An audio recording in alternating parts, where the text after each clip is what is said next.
Bonjour à tous et bienvenue dans Flashback, le podcast de la sélection UGC Culte qui vous fait redécouvrir les films qui ont marqué l'histoire du cinéma. Aujourd'hui, nous retrouvons Jean-Pierre Lavoignat, journaliste cinéma, pour un nouvel épisode. Flashback sur In the Mood for Love, sorti en 2000, et 2046, sorti en 2004, tous les deux réalisés par Wong Kar-wai.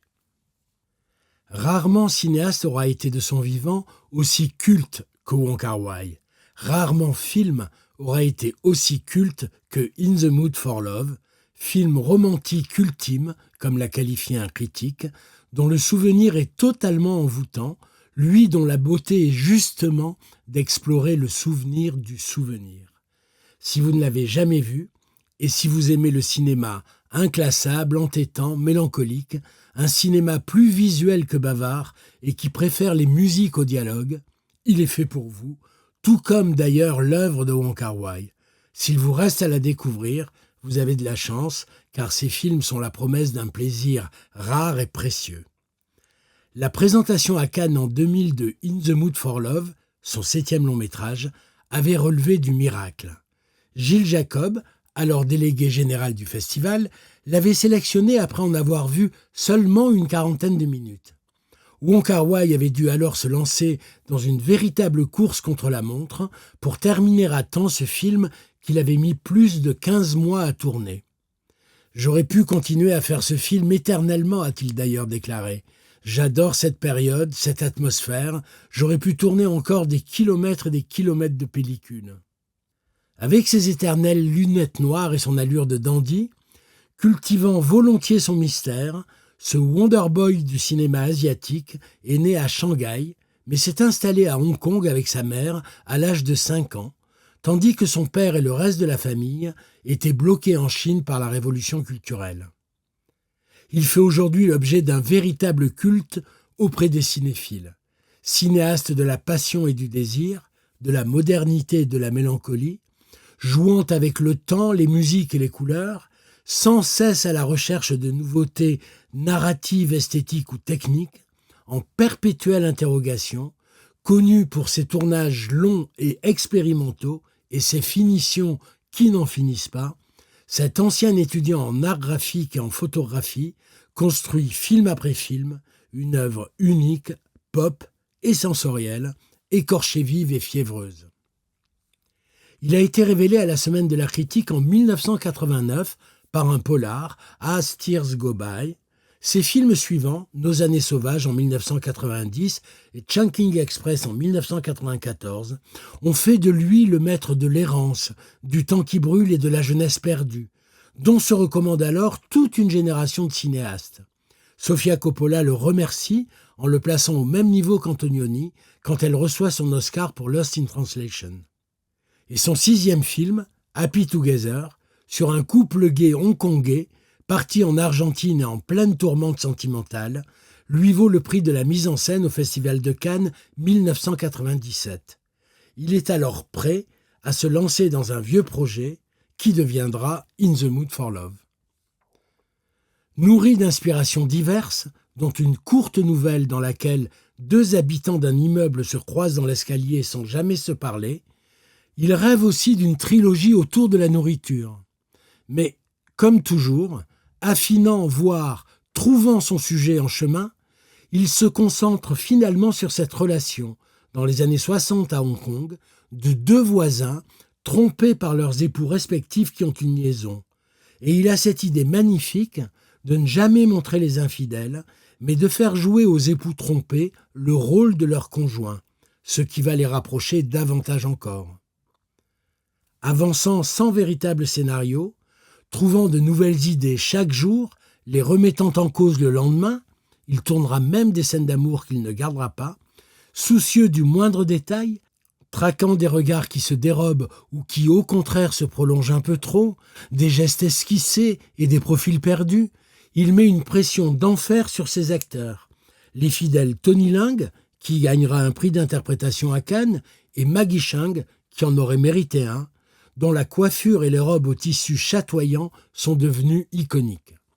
Aggravé par la crise financière en Asie et sauvé par un producteur français, Eric Eman, installé à Bangkok, Plus proche du Hong Kong de mon enfance, dit le réalisateur, le tournage s'enlise, si bien que son chef opérateur fétiche, son alter ego, l'Australien Christopher Udall, pris par d'autres engagements, est obligé de partir avant la fin des prises de vue.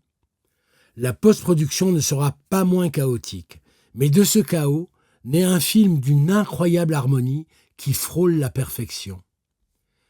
Cette histoire d'un amour qui ne s'accomplit pas et de son souvenir secret qui emplit toute une vie touche en effet à l'essence même du cinéma. Mouvements de caméra, jeux d'ombre et de lumière, couleurs, décors, personnages, musique forment la matière même du film, comme on parle de la matière d'un tableau. Il y a là quelque chose de magique, d'indéfinissable, d'intangible, qui va droit au cœur et marque à jamais. Un film littéralement habité par la retenue, la grâce et la classe de ses interprètes. Un pas de deux d'une beauté somptueuse, poignante et envoûtante, qui a été à sa sortie en 2000 en France un immense succès, plus d'1 million de spectateurs, exceptionnel pour un film uniquement disponible en version originale sous-titrée. 4 ans plus tard, Wong Kar-wai fait à nouveau l'événement avec son nouveau long-métrage 2046. Présenté lui aussi plus qu'in extremis à Cannes, projeté le dernier jour, il a même fallu annuler la projection de presse du matin car le film n'était pas encore arrivé sur la croisette. Il était clair en outre qu'il n'était pas totalement terminé, ajoutant ainsi un épisode à la légende de son réalisateur qui n'en finit jamais de finir. 2046 est un projet que j'ai entamé il y a quelque temps, déclara alors au festival le réalisateur. Le chemin pour l'achever fut long et riche en péripéties.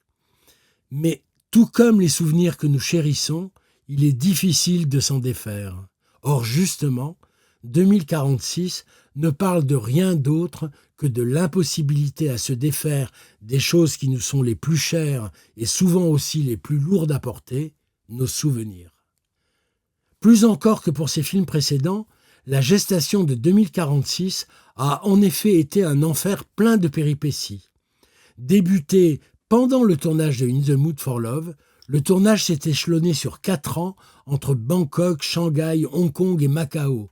Il s'est arrêté plusieurs fois, a épuisé au moins 2 chefs opérateurs sinon 3 et n'a dû sa poursuite que grâce au soutien de producteurs européens.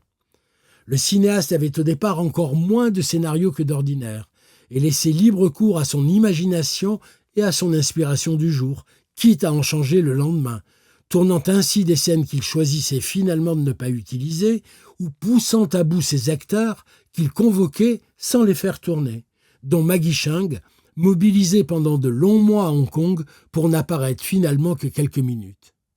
Ou, à contrario, modifiant son casting en cours de route. C'est ainsi que Gong Li, pas prévu à l'origine, mais avec laquelle il avait tourné pendant une interruption du tournage son segment d'Eros, film à sketch signé aussi par Antonioni et Soderbergh, elle a finalement rejoint Tony Leung, Fei Yong, Zhang Ziyi, Shang Chang pour incarner une homonyme du personnage de Maggie Cheung dans In the Mood for Love, une sorte de double vénéneux, manipulateur et insaisissable. Le réalisateur confiera qu'avec ce qu'il avait tourné, il aurait pu faire 3 films d'1h30. Après Cannes, où 2046 divisa les festivaliers, Wong Kar-wai aura tout juste eu le temps de terminer son film pour sa sortie prévue à l'automne. Il a peaufiné son montage, supprimé certaines scènes, en a rajouté d'autres, rendant ainsi le récit plus fluide, sans rien perdre pour autant de sa sophistication ni de sa complexité. Car si l'on retrouve Monsieur Cho, l'écrivain de In the Mood for Love, toujours interprété par Tony Leung, toujours aussi classe, mais la moustache en plus, le cinéaste a choisi cette fois de pousser les curseurs encore plus loin que dans In the Mood for Love, aussi bien sur la forme, il a d'ailleurs choisi de tourner en scope, que sur le fond, multipliant les personnages, les situations et les époques, mélangeant ainsi passé, présent et avenir. Parce que, dit-il, le passé conditionne le futur et le présent est affecté par le passé. Monsieur Cho, obsédé par son passé et par cette rencontre avec sa voisine qui a marqué sa vie pour toujours, peut être finalement la seule femme qu'il ait véritablement aimée, tout en se demandant « Et elle, m'a-t-elle jamais aimé ?» Monsieur Shaw donc a décidé d'écrire un roman de science-fiction dont le héros prend un drôle de train qui le conduit à 2046, ce pays du futur où l'on peut retrouver ses souvenirs perdus, car, dit-on, rien ne change jamais en 2046. 2046 est donc à la fois le nom de cet endroit mystérieux et le titre du roman qu'il écrit. Et c'est aussi, surtout, le numéro de la chambre où, dans In the Mood for Love, les deux époux trompés s'étaient rejoints. C'est aussi, et c'est impossible de penser qu'il s'agit d'un hasard, la date annoncée par les Chinois lors de la rétrocession d'Hong Kong par les Britanniques à la Chine, qui avait alors déclaré pour rassurer les habitants que rien ne changerait à Hong Kong pendant 50 ans, jusqu'en 2046 donc. On va ainsi suivre l'écrivain en d'incessants allers-retours entre passé, présent et futur, de situations qu'il a vécues en situations qu'il imagine, sans oublier celles qu'il est en train de vivre. On va ainsi le suivre, passant au fil des époques d'une femme à l'autre, d'une joueuse professionnelle à une androïde aux émotions différées, toutes plus séduisantes l'une que l'autre, et sublimées par la caméra de Wong Kar-wai comme à son habitude. Passé, présent et avenir se télescopent pour révéler un puzzle fascinant devant lequel on ne peut que se laisser simplement porter par l'émotion immédiate que chacune de ces pièces dégage. Si In the Mood for Love est un film sur le désir, 2046 est avant tout un film sur la mélancolie.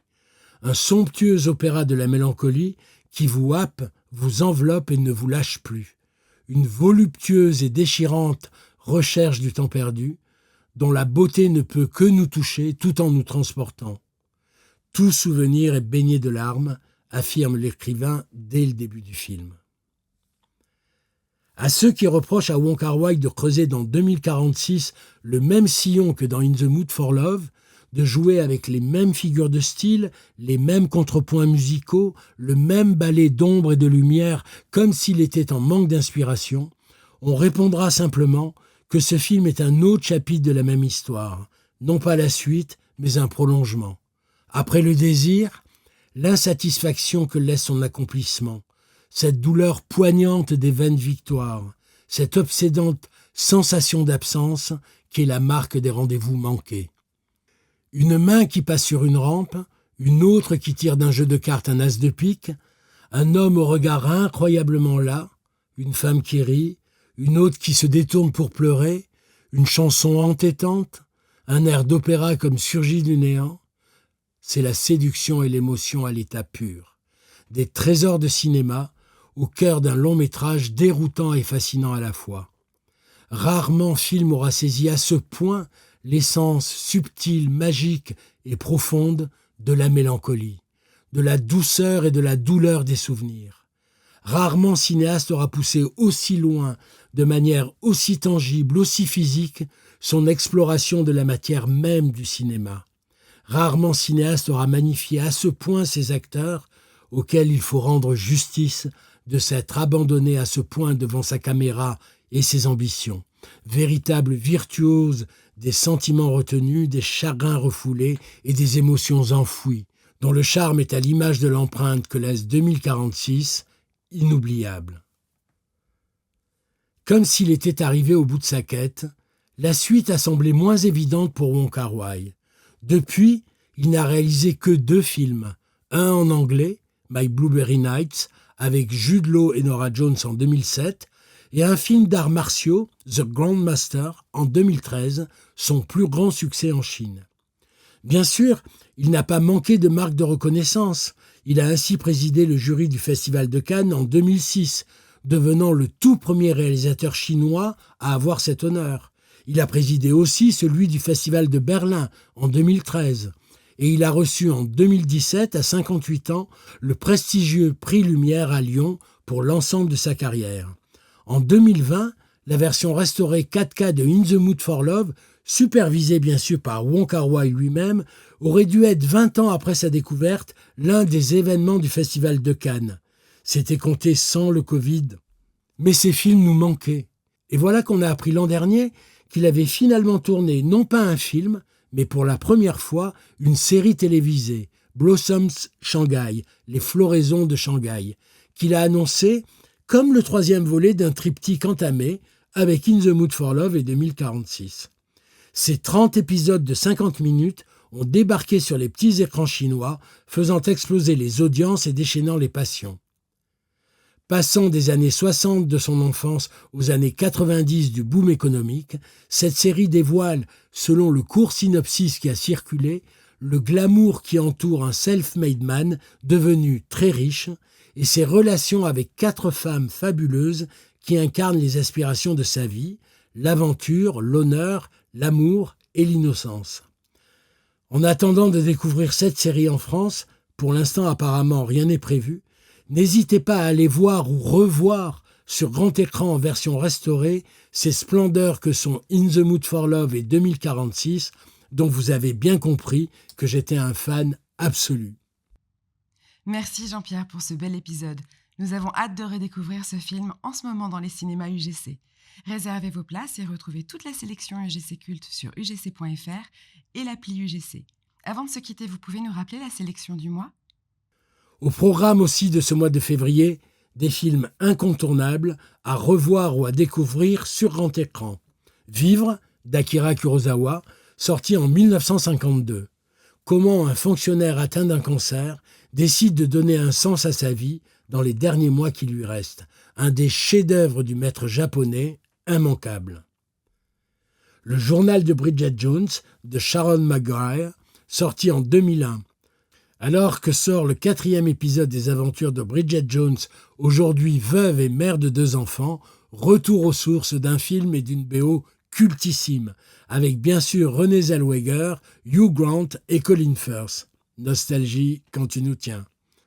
Chantons sous la pluie de Stanley Donen et Gene Kelly, sorti en 1952. Assurément l'une des plus belles comédies musicales de l'histoire du cinéma, qui est en plus un hommage vibrant et jubilatoire au cinéma lui-même, avec Gene Kelly, Debbie Reynolds et Donald O'Connor. Bonheur garanti. Inception de Christopher Nolan, sorti en 2010, avec Leonardo DiCaprio, Joseph Gordon-Levitt, Tom Hardy, Marion Cotillard. Voler les rêves des autres ou au contraire, en implanter dans leur cerveau afin qu'ils deviennent les leurs. Entre imaginaire et réalité, science et fiction, identité et manipulation, un labyrinthe hallucinant qui n'a pas fini de susciter troubles et interprétations et dont les effets visuels époustouflants ont été récompensés d'un Oscar. Fascinant.